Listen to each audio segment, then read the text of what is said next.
Bismillahirrahmanirrahim. Assalamualaikum warahmatullahi wabarakatuh. Selamat pagi anak-anak semua di rumah. Apa kabarnya hari ini? Sehat ya? Semoga kita semua diberikan keberkahan oleh Allah Subhanahu wa taala. Kita diberikan kesehatan untuk menjalankan aktivitas kita sehari-hari di rumah. Baik, untuk tahun ajaran 2020-2021, nah, Ibu dipercayakan untuk mengajar pelajaran IPA di kelas 6. Kelas 6 Ibnu An-Nafis dan kelas 6 At-Tabari. Nah, untuk bab pertama pelajaran IPA di semester ganjil ini adalah tentang perkembangbiakan tumbuhan. Nah, sebelumnya kita harus mengetahui dulu salah satu ciri makhluk hidup adalah melakukan perkembangbiakan. Nah, apa ya perkembangbiakan? Nah, perkembangbiakan adalah kemampuan memperbanyak diri. Nah, kemampuan memperbanyak diri. Untuk apa memperbanyak diri? Untuk memperoleh keturunan yang baru, melestarikan keturunan yang baru. Nah, perkembangbiakan tumbuhan itu sendiri terbagi dua. Nah, yang pertama adalah perkembangbiakan secara generatif. Nah, perkembangbiakan secara generatif itu apa ya? Perkembangbiakan secara generatif adalah perkembangbiakan makhluk hidup dengan cara perkawinan atau penyerbukan. Nah, ini secara keseluruhannya kita membahas tentang perkembangbiakan tumbuhan. Nah, selanjutnya yang kedua ada perkembangbiakan tumbuhan secara vegetatif. Nah, ayo, udah ada yang tahu belum perkembangbiakan secara vegetatif itu apa? Nah, perkembangbiakan secara vegetatif adalah perkembangbiakan makhluk hidup tanpa perkawinan, terjadi secara alami dan dengan bantuan manusia. Nah, kalau tadi perkembangbiakan generatif terjadi dengan cara perkawinan dan atau penyerbukan, sedangkan vegetatif perkembangbiakan yang terjadi tanpa adanya perkawinan. Nah, yang pertama, Ibu mau cerita dulu nih. Siapa yang di lingkungan rumahnya itu ada pohon mangga? Wah, sepertinya hampir semua rumah punya pohon mangga ya. Nah, biasanya setiap waktu tertentu pohon mangga akan berbunga, kemudian beberapa minggu selanjutnya akan berbuah. Wah, pasti senang ya kalau melihat pohon mangga di samping rumahnya penuh dengan buah. Nah, ketika sudah berbuah, kita makan tuh buah mangganya, ya kan? Nah, ketika kita makan buah mangga, ya kita makan daging atau bijinya nih. Nah, kita pasti makan dagingnya kan? Bijinya pasti kita buang. Nah, bijinya kalau kita tanam akan tumbuh menjadi tumbuhan mangga ya, yang tumbuh akar, tumbuh tunas, kemudian tumbuh bagian batang dan akan menjadi pohon mangga dewasa. Nah, ketika pohon mangganya dewasa akan berbunga kembali di waktu tertentu dan mau tidak lama akan berbuah pohon mangganya. Nah, selanjutnya jika bijinya ditanam seperti cerita Ibu yang tadi akan menjadi tumbuhan mangga yang baru. Nah, kemudian siapa nih yang setiap pagi selalu sarapannya telur mata sapi?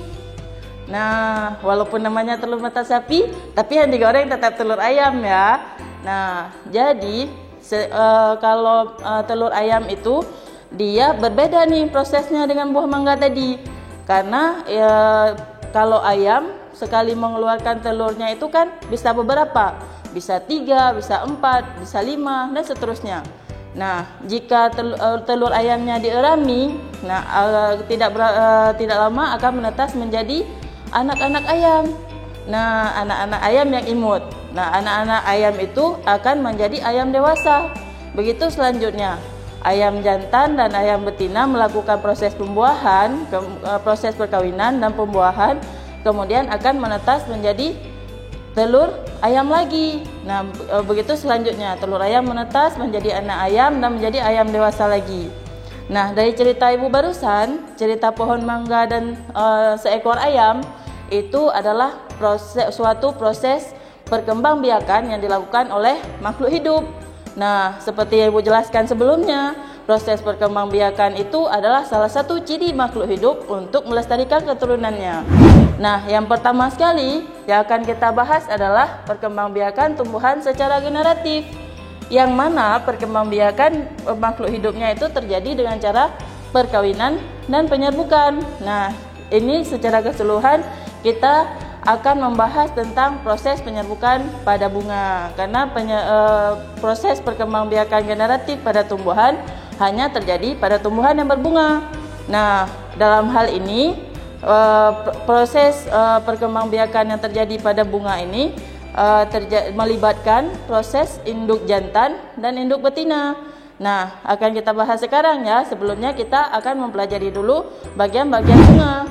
Nah, ini adalah bunga kembang sepatu. Siapa yang pernah melihat bunga ini? Semuanya pernah ya. Apalagi kalau kita masuk sekolah sukma, ini di sepanjang perpustakaan besar, yang hampir semuanya bunga kembang sepatu ini yang ditanam ya. Nah, ini adalah tangkai bunganya. Nah, tangkai bunga ini berfungsi untuk menyambung antara bunga dan batang. Nah, kalau yang ini bagian bawahnya, nah yang membesar ini adalah dasar bunga. Nah, ini adalah dasar bunga. Nah, kalau yang ini yang disebut dengan kelopak bunga. Nah, sekarang kita bedah ya, namanya bedah bunga. Nah, ini adalah kelopak bunga. Nah, yang ini. Nah, ini namanya kelopak bunga. Nah, sedangkan yang warna merah cantik ini adalah mahkota bunga. Mahkota bunga ini berfungsi untuk menarik perhatian serangga. Nah, jadi dengan menarik perhatian serangga akan membantu proses penyerbukan pada bunga. Karena proses penyerbukan pada bunga terjadi melalui 4 macam. Dibantu oleh angin, kemudian dibantu oleh serangga, kemudian penyerbukan terjadi melalui air, dan penyerbukan yang terjadi melalui bantuan manusia. Nah, jadi kalau kita belah mahkotanya itu akan terlihat seperti ini. Nah, seperti ini. Nah, yang ini yang berwarna kuning ini secara keseluruhan ini bernama benang sari. Nah, yang warnanya serbuk kuning seperti inilah yang disebut dengan benang sari. Kalau yang berwarna pink di bagian benang sarinya ini yang disebut dengan tangkai sari. Nah, kalau kita belah lagi bagian benang sari ini akan terlihat bagian putih. Nah, begini ya kalau sudah kita bedah. Nah, ini adalah bagian putih. Nah, jadi bagian putihnya ini ada yang saluran yang panjang seperti ini namanya buluh putih. Jadi kalau serbuk sari jatuh ke kepala putih, nah masuk ke dalam buluh putih, kemudian masuk ke ruang bakal buah. Di dalam bakal buah ada yang namanya bakal biji. Kita belah lagi ya. Nah, di dalamnya ada seperti biji-biji, inilah yang disebut dengan bakal biji. Jadi, jika serbuk sari tadi yang berwarna kuning ini jatuh ke kepala putih, kemudian jatuh ke dalam ruang bakal buah, kemudian masuk ke dalam ruang bakal biji, nah bertemu dengan bakal biji, inilah yang disebut dengan proses penyerbukan. Jadi, proses penyerbukan adalah proses jatuhnya benang sari ke kepala putih. Nah, paham ya? Proses penyerbukan adalah proses jatuhnya benang sari ke kepala putih. Nah, ketika benang sari jatuh ke bagian ruang bakal buah, disitulah terbentuknya yang namanya zigot. Zigot tersebut akan membentuk keping lembaga, kemudian akan menjadi calon individu baru dari bunga tersebut. Nah, jadi yang berperan sebagai sel induk jantan dan induk betina di sini adalah putih berperan sebagai sel induk betina, sedangkan benang sari berperan sebagai sel induk jantan. Nah, jadi itulah yang disebut perkembangbiakan makhluk hidup dengan cara yang terjadi dengan cara perkawinan atau penyerbukan, ya. Kemudian perkembangbiakan vegetatif adalah perkembangbiakan makhluk hidup tanpa perkawinan yang terjadi secara alami dengan bantuan manusia. Nah, perkembangbiakan tumbuhan secara vegetatif yang disebut dengan secara alami adalah perkembangbiakan yang terjadi dengan sendirinya tanpa bantuan manusia dan tanpa proses penyerbukan seperti cerita bunga yang tadi. Nah, yang pertama adalah spora, kemudian tunas, kemudian akar tunggal atau akar tinggal atau yang disebut dengan rizoma, kemudian umbi batang, kemudian umbi lapis, umbi akar, kemudian tunas adventif dan geragi. Nah, kita akan bahas satu-satu. Kalau perkembangbiakan vegetatif alami itu yang disebut dengan spora. Sporanya itu biasa terdapat pada tumbuhan paku-pakuan. Nah, biasanya kalau pergi sekolah ini sering kita jumpain di batang pohon sawit, ya. Nah, jadi yang disebut dengan spora itu yang berada di belakang daunnya. Nah, yang coklat-coklat ini.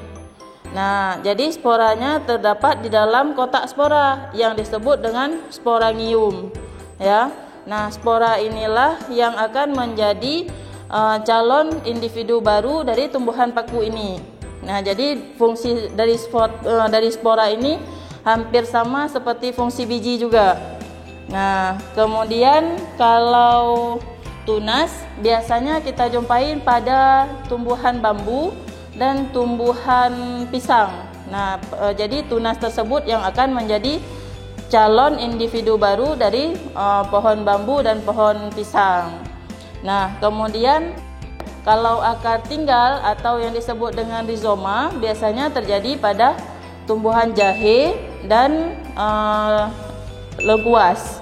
Nah, jadi dari salah satu bagian yang berbuku-buku di tumbuhan jahe atau tumbuhan lengkuas akan keluar tunas. Tunas tersebut akan menjadi batang dan menjadi tumbuhan jahe atau lengkuas. Nah, yang ketiga, umbi batang. Umbi batang biasanya terdapat pada tumbuhan kentang. Nah, tumbuhan kentang di salah satu bagian buahnya akan keluar bagian yang membesar yang akan membentuk tunas. Jika ditanam akan menjadi tumbuhan kentang. Nah, kalau yang contoh selanjutnya proses perkembangbiakan tumbuhan vegetatif yang terjadi secara alami adalah umbi lapis. Nah, kalau umbi lapis itu contohnya seperti bawang merah ini.